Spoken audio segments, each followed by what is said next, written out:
আজকের এই সিরিজটি করব 1/1 এর ফ্যাক্টর প্লাস 1 প্লাস 2/2 এর ফ্যাক্টর প্লাস 1 প্লাস 2 প্লাস 3/3 এর ফ্যাক্টর। এই প্রোগ্রামটা করব পাইথনের মাধ্যমে।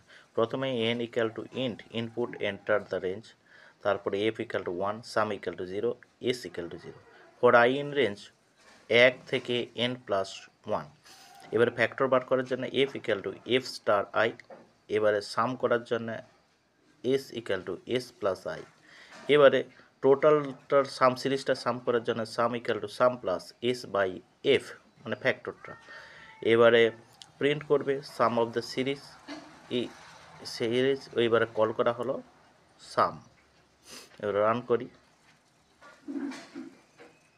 তাহলে এন্টার দ্য রেঞ্জ, এখানে আমি একটা সংখ্যা ইনপুট করব 3, তাহলে দেখো সাম অফ সিরিজ ইজ 3.5।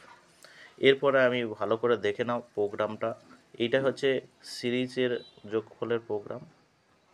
আর একবার আমি রান করি, 5 দিলে দেখো সাম অফ দ্য সিরিজ 4. এইটা হলো, দেখে নাও এরপরে ভালো করে প্রোগ্রাম এবং আউটপুট।